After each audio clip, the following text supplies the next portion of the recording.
வணக்கம். கம்பங்கூழும் துவையலும் எப்படி செய்யறதுன்னு பார்க்கலாங்க.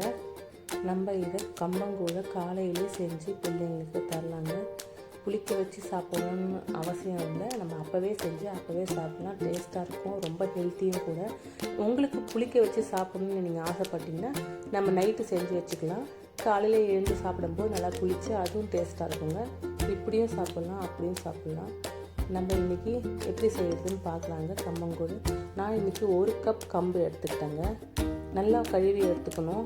கல் மண்ணெலாம் இல்லாமல் நல்லா கழுவி எடுத்துக்கோங்க. கழுவுனதுக்கப்புறம் தண்ணியை வடிகட்டிட்டு நம்ம இதை 1/4 மணி நேரம் ஊற வைக்கணுங்க. அப்படியே மூடி வச்சுருங்க, தண்ணி இருக்கக்கூடாது. 1/4 மணி நேரத்துக்கு அப்புறம் நீங்கள் எடுத்து பார்க்கும்போது நல்லா ஊற இருக்கும். எப்படி ஊறிட்டுன்னு செக் பண்ணுறது, ஒரு கம்பை எடுத்து வாயில் போட்டு பாருங்கள். சாஃப்டாக இருக்கும், ஹார்டாக இருக்காது, கொஞ்சம் சாஃப்டாக இருக்கும். அப்போ இது நம்ம அரைக்கிறதுக்கு கரெக்டாக இருக்கும். இப்போ நம்ம இதை மிக்ஸி ஜாரில் போட்டு அரைச்சிக்கலாம். அரைக்கும் போது தண்ணி சேர்க்கக்கூடாது, தண்ணி இல்லாமல் எடுத்து போடுங்க. இதில் கொஞ்சமாக தண்ணி இருக்கும், இருந்தாலுமே அதை எடுக்காமல் வெறும் கம்பாக எடுத்து போடுங்க. இதை நம்ம அரைச்சி எடுத்துக்கலாம். ரவை பக்குவத்துக்கு அரைச்சி எடுத்துக்கணும். ரொம்ப சாஃப்டாக எடுத்துடக்கூடாது.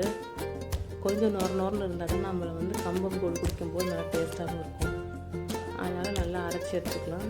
பாருங்கள், இந்த மாதிரி நம்ம நிறுத்தி அரைக்கணும். கருப்பு கருப்பாக இருக்கிறனால வெள்ளை வரணும், அந்தளவுக்கு நம்ம அரைக்கிறோம்.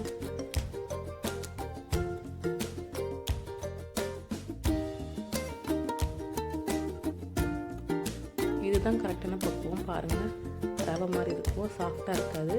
நல்லா வெள்ளை வந்துச்சு பார்த்தீங்களா, கம்பு நல்லா உடஞ்சிருக்கு. இப்போ இது கரெக்டு.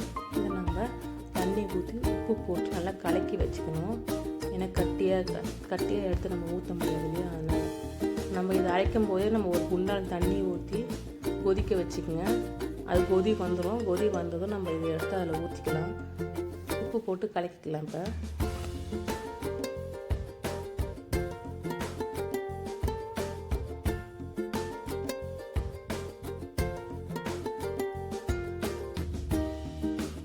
இப்போ கொதி வந்துடுச்சு. நம்ம கலக்கி வச்சதை எடுத்து இதில் சேர்த்துக்கலாம்.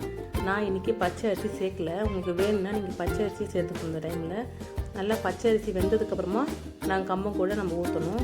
கம்பங்கூழ் கட்டியாக இல்லாமல் எடுத்து விட்டுக்குங்க. நம்ம கலவிக்கிட்டே இருக்கணும், இல்லைனா கட்டியாகிடும். இப்போ நம்ம ஹை ஃப்ளேமில் தான் இருக்கணும், லோ ஃப்ளேமாக ஆக்காதீங்க.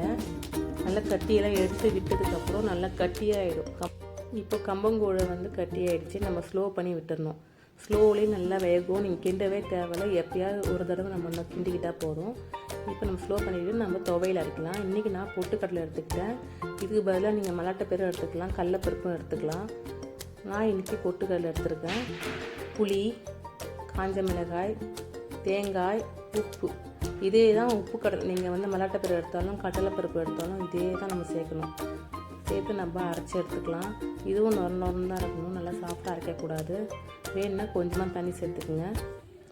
இதை நம்ம அரைச்சி எடுத்துக்கலாம். துவையல் ரெடி ஆகிடும். அவ்வளோதான். இதை நம்ம வேறு பாத்திரத்தில் மாற்றிக்கலாம்.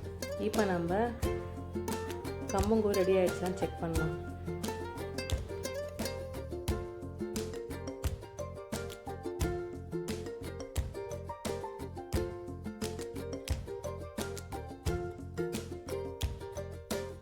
பாருங்கள், நல்லா வெந்துருச்சு. நல்லா இப்படி மேலே ஆடையாக வந்துச்சுன்னா வெந்துருச்சுன்னு அர்த்தம். இதே நம்ம ஸ்லோவர் பண்ணி வச்சுருந்தோம் இல்லையா, அப்படியே ஸ்லோவில் கட்டியாகாது, அடியும் பிடிக்காதுங்க. ஸ்லோவில் வேகும் போது அடி பிடிக்காது, ஈஸியாகவும் வெந்துடும். நம்ம கிண்டிக்கிட்டே இருக்கணும்னு அவசியம் இல்லை. எப்படி வெந்திருக்குன்னு செக் பண்ணுறதுக்கு நம்ம கையை ஈரமாக்கிட்டு தொட்டு பாருங்கள். நம்ம கையில் ஒட்டாது, அப்புறம் நல்லா வெந்திருக்குன்னு அர்த்தம். உங்களுக்கு நல்லா வெந்ததும் ஸ்மெல் நல்லா வாசனையாகவும் இருக்கும், கலரும் சேஞ்சஸ் இருக்கும். அதை நீங்கள் கண்டுபிடிச்சிடலாம் கம்பங்கூழ் நல்லா வெந்திருக்குன்னு. இப்போ நம்ம இதை இறக்கிக்கலாம்.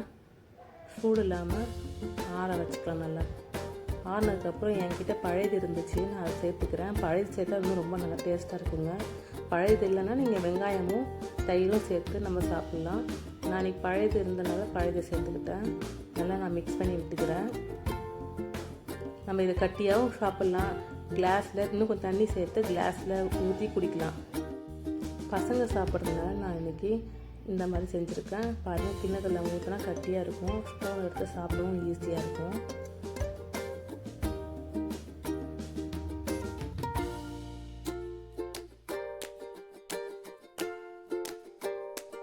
கம்பங்கூழ் ரெடிங்க.